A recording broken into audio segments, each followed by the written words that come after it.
Hello everyone, কেমন আছো সবাই? নিশ্চয়ই ভালো আছে আল্লাহর রহমতে। আমরাও ভালো আছি। আজকে একটা ভাজা করব, এটা একদম ইন্ডিয়ান স্টাইলে ভাজাটা করব। কারি পাতা দিয়ে ভাজাটা করব। সেটা হচ্ছে যে ফুলকপি, পাতাকপি, তারপর দিয়েছি হচ্ছে গাজর, সবগুলো একসাথে মিক্স করে আমি একটা ভাজাটা তৈরি করেছি। এটা রুটি বা ভাতের সাথে সবাই এটা খেতে পারবেন, খুব মজা এবং কি পুষ্টিকর।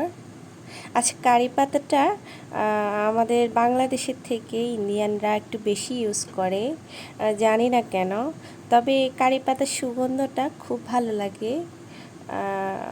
আমার মেয়ের ভালো লাগে না, আমার কাছে খুব ভালো লাগে। ওর জন্য হচ্ছে কোনো তরকারিতে আমি কারি পাতাটা ইউজ করতে পারি না। ও বুঝে যায় যে এখানে কি দিয়েছি, এত সুগন্ধ কেন, এই জন্য দেওয়া হয় না আর কি। তারপর ভাজাটা দিয়ে দিয়েছি, আমি মশলাগুলোও দিয়ে দিয়েছি। প্রথমে হচ্ছে যে ফুলকপিগুলো দিয়ে দিচ্ছি, তারপর গাজর ভাজা, পেঁয়াজ কুচি, রসুন কুচি, কাঁচামরিচ কুচি সবগুলো দিয়ে একটু ভাজা করে নিচ্ছি। খানিকটা ভাজা হয়ে গেলে আমি এখানে হচ্ছে পাতাকপিটা দিয়ে দেব। একসাথে দিব না, একসাথে দিলে বেশি নরম সফট হয়ে যায় বেশি, আবার ভাজাটা বেশি নরম আর সফট হয়ে গেলে খেতে তেমনটা ভালো লাগে না। এই যে এখন দিয়ে দিচ্ছি পাতাকপিটা। আসলে কেউ পাতাকপিটাকে বাঁধাকপি বলেন, পাতাকপি বলেন, আমি হচ্ছে পাতাকপিটাই বলি।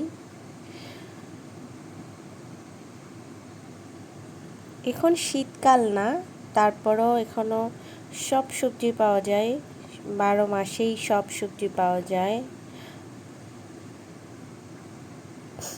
তবে সবজিটা শীতকালেই ভালো লাগে, খুব মজা লাগে শীতকালে।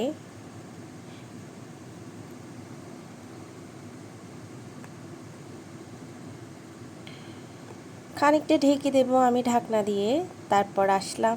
এই যে ফাইনালি এরকম লুক আসছে। গাজর দেওয়াতে একটু কালারটা লাল কালার হয়ে আসছে, কালারটা দেখতে খুব সুন্দর আসছে। সবজির মধ্যে যদি বাচ্চা থাকে ঘরে তাহলে গাজর দেওয়ার চেষ্টা করবেন, কারণ গাজরে প্রচুর পরিমাণ ভিটামিন থাকে, এটা বাচ্চার স্বাস্থ্যের জন্য খুব ভালো। বিশেষ করে বাচ্চারা কাঁচা গাজর একদম খেতে চায় না, তরকারির মধ্যে দিয়ে দিলে ভাতের সাথে মেখে খাইয়ে দিবেন, তাহলে ও বুঝতে পারবে না আসলে কি খাচ্ছে।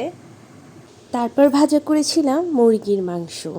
এই ছোট ছোট করে মুরগির মাংসটা কেটে দিয়েছিল আমার হাজব্যান্ড।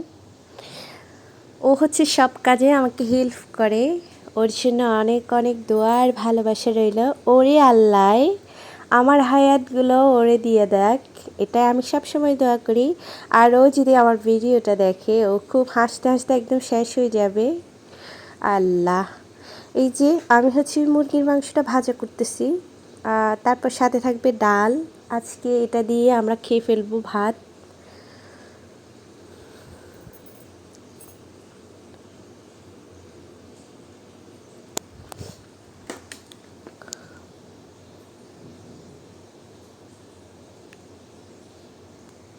মুরগির মাংসগুলো যদি খানিকটা নুন, হলুদ আর মুরগির মশলা, মরিচের গুঁড়ো এগুলো যদি মেখে অনেকক্ষণ রেখে দেওয়া হয়, ভাজা করার পর খুব ভালো লাগে। আল্লাহ হাফেজ।